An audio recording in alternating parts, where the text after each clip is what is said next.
اور ایک ایسی حیران کن مہم کا آغاز بھی کیا جو آگے چل کر کروڑوں لوگوں کی موت کی وجہ بنی۔ اس مہم کا تعلق اللہ تعالیٰ کی بنائی ہوئی 4 مخلوقات سے تھا، جن میں مکھی، مچھر، چوہے اور چڑیا شامل تھی۔ بڑے پیمانے پر اناج اگانے کی انقلابی مہم کے دوران ماؤ نے فیصلہ کیا کہ ان 4 جانوروں کو مارنا بہت ضروری ہے، کیونکہ چائنا کے سائنسدانوں نے ایک ریسرچ کے بعد بتایا تھا کہ ایک ننھی سی چڑیا سال میں 4 سے 5 کلو تک اناج کھا جاتی ہے اور بہت سے پھلوں اور سبزیوں کو خراب کرنے کا موجب بنتی ہے۔ اس لیے اس چڑیا کو مار دیا جائے تو انسانوں کے کھانے کے لیے اناج وافر مقدار میں بچ جائے گا اور اس اناج کو دوسرے ممالک میں بھیج کر اچھا خاصا زرعی مبادلہ بھی کمایا جا سکتا ہے۔ اس لیے ماؤ نے ان معصوم پرندوں کو مارنے کے لیے ایک مہم کا آغاز کیا جس کا نام دی گریٹ اسپیرو ہنٹنگ رکھا گیا۔ یہ مہم ان 4 جانوروں کے لیے ایک جنگ بن چکی تھی، کیونکہ ان معصوم جانوروں کو مارنے کے لیے عام عوام کے ساتھ فوج کا سہارا بھی لیا گیا۔ اس مہم کا سب سے زیادہ شکار معصوم چڑیوں کو بنایا گیا۔ ان کو مارنے کے لیے عوام کو کئی طریقے سکھائے گئے اور انہیں کئی گروپوں میں بانٹ دیا گیا تاکہ زیادہ سے زیادہ چڑیوں کو مارا جا سکے۔ ان چڑیوں کو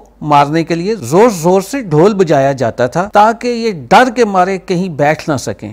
جب چڑیا تھک ہار کر نیچے گرتی تو انہیں مار دیا جاتا تھا۔ اس مہم میں لوگوں نے چڑیوں کے انڈے اور گھونسلوں تک کو تباہ کر دیا۔ یہ مہم اس شدت سے شروع کی گئی کہ پہلے ہی دن 2 لاکھ چڑیاں مار دی گئی۔ چینی قوم ان کو مارنے کی خوشی میں ان کے ہار بنا کر گلے میں پہنتے تھے۔ ماؤ نے چائنا کو امریکہ سے ایڈوانس بنانے کی سوچ نے چائنیز افراد کو چڑیوں کے شکار کا پاگل پن کی حد تک جنونی بنا دیا تھا۔ اس مہم میں صرف 2 سالوں میں چین سے چڑیوں کا مکمل خاتمہ کر دیا گیا۔ چینی قوم نے اس مہم کے دوران چڑیوں کے علاوہ کئی دوسرے پرندے بھی مارے، جس کی وجہ سے چین میں کئی پرندوں کا خاتمہ ہو گیا، جس کے بعد چین کے برے دنوں کا آغاز ہو گیا۔ 1960 میں چائنا نے چڑیوں کو مارنے کی مہم میں مکمل طور پر کامیابی تو حاصل کر لی، لیکن اس مہم نے قدرت کے توازن میں بگاڑ پیدا کر دیا۔ دیکھا جائے تو چڑیاں پھل اور اناج ہی نہیں کھاتی بلکہ کیڑوں مکوڑوں کو بھی اپنا شکار بناتی ہیں۔ یہ نظام قدرت کا ایک ایسا سائیکل ہے جس کی مدد سے انسان کو کئی فوائد حاصل ہوتے ہیں۔ پرندوں کے ختم ہونے کے بعد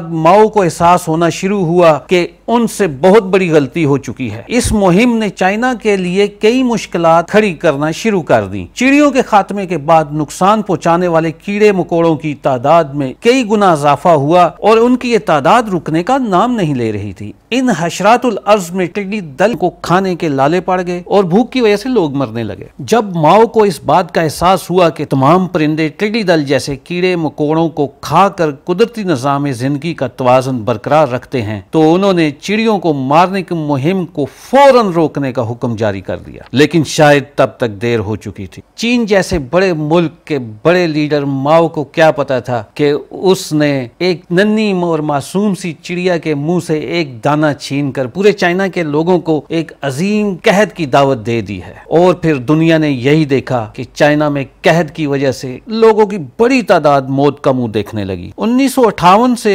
1961 تک 3 کروڑ چینی باشندے اپنی جانوں سے ہاتھ دھو بیٹھے تھے، اور غیر سرکاری اعداد و شمار کے مطابق اس وقت تقریباً 4 کروڑ 50 لاکھ لوگوں نے جان گنوائی۔ اس عہد کو چائنا کی تاریخ کا بدترین عہد کہا جاتا ہے۔ تاریخ کی کئی کتب نے اس قحط کی ہولناکیوں کو درج کیا ہے۔ قدرتی نظام میں جو بگاڑ ماؤ نے خود اپنے ہاتھوں سے پیدا کیا تھا، اسے درست ہونے کے لیے بھی ایک لمبا عرصہ درکار تھا۔ ماؤ کی غلطی نے چائنا میں وہ قہر ڈھایا کہ جس کو سوچ کر ہی رونگٹے کھڑے ہو جاتے ہیں۔ بھوک سے بلک بلک کر جان دینے والوں کی اذیت کو تصور میں لا کر ہی اس دور کی تباہ کاریوں کو سمجھا جا سکتا ہے۔ اس وقت ایک صحافی ینگ چی چنگ کی قلم نے جو تحریر پیش کی وہ بہت سبق آموز۔ صحافی لکھتا ہے کہ انسان کبھی قدرت کے اصولوں کو نہیں سمجھ سکتا۔ بے شک انسان کم عقل ہے، اور چائنا کے قحط نے جو ماؤ کی غلطی تھی اسے تاریخ انسانی کی بدترین غلطیوں میں شمار نہ کرنا اپنے آپ میں ایک بہت بڑی غلطی ہے۔ اس لیے ہمیں قدرت کے کاموں کو اسی پر چھوڑ دینا چاہیے۔ قرآن مجید میں ارشاد ہوتا ہے، ہم نے کسی چیز کو بیکار پیدا نہیں کیا۔ اللہ تعالیٰ ہم سے پیار کرتا ہے اور ہمیں بہت سے انعامات سے نوازتا ہے۔ اللہ تعالیٰ کے دیے ہوئے ہر صورت میں انعام و اکرامات کا سجدوں کے ذریعے شکر ادا کرنا چاہیے۔ انسان سمیت کوئی بھی مخلوق اللہ تعالیٰ کے اس نظام میں خلل ڈالنے کی کوشش کرے گا تو ماؤ کی طرح خطا کھائے گا۔ اللہ تعالیٰ آپ کا حامی و ناصر، اپنا اور اپنے پیاروں کا خیال رکھے۔ اللہ حافظ۔